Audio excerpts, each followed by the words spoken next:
This part is over.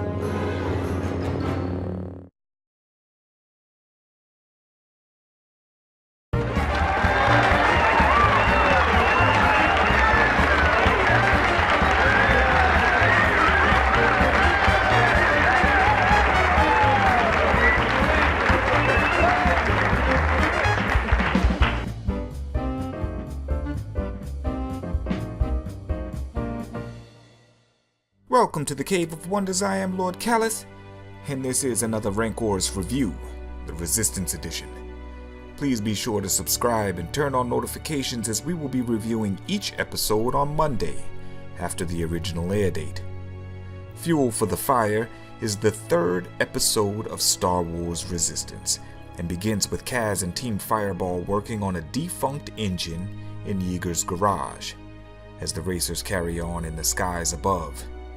Yeager and Kaz are at odds in this episode as Kaz gives us more of the same "I don't want to be a mechanic" attitude, and Yeager explains the importance of his cover.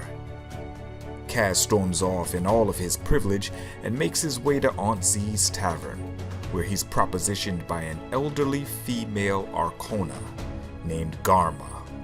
After being thoroughly creeped out, and I'm talking about myself, it was pretty cool to see an Arcana on Callous Station.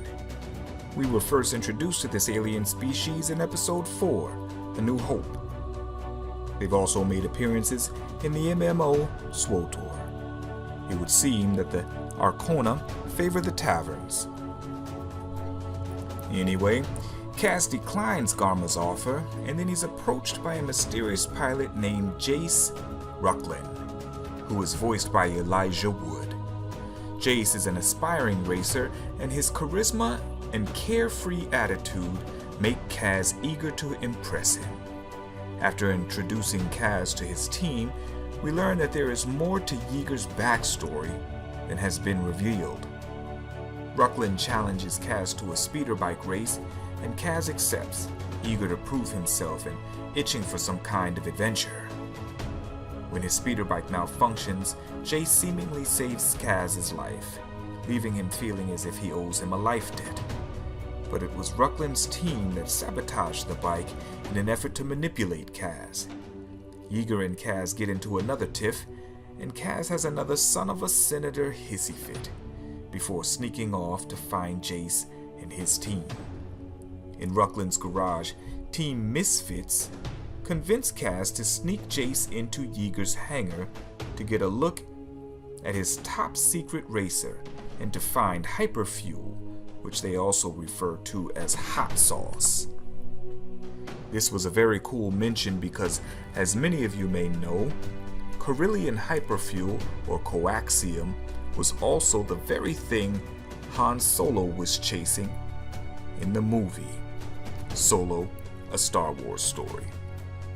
Inside Yeager's private hangar, we get a glimpse into Yeager's past life as a rebel pilot and a family man. Rucklin gets his hands on the hyperfuel and uses it to boost his racer for his next race. But when Kaz learns the hyperfuel is unstable, much like the coaxium in Solo, and that Rucklin's racer is for all intents and purposes a flying bomb, he rushes off to try to save his friend's life. Kaz saves Jace, and then BB-8 and Yeager save both Kaz and Jace.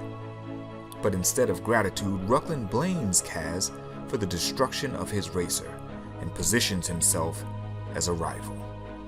Yeager forgives Kaz, and the episode ends with Team Fireball back in Yeager's garage. Fuel for the Fire was fun and entertaining, about as entertaining as the Triple Dark. The First Order was quiet in this episode, and outside of the mention of Tora and Phazon, we didn't see any action from the Aces. I did, however, catch a glimpse of the Black Ace, which leads me to believe that Griff Halloran is already on Colossus Station, and makes me even more curious as to why he did not join the Aces during the pirate attack in the Triple Dark.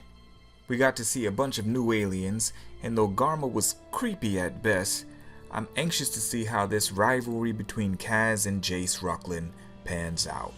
But most of all, I'm curious about Yeager. Could his relationship with Poe be a ruse to subvert our expectations? A former rebel pilot and family man. Is he looking for order in the galaxy? Tired of all the wars? I don't know. But please join me next week for another fun-filled recap. If you haven't already, please subscribe and hit that bell for notifications. Comment below and give a big thumbs up. This has been the Rancorous Review, Resistance Edition.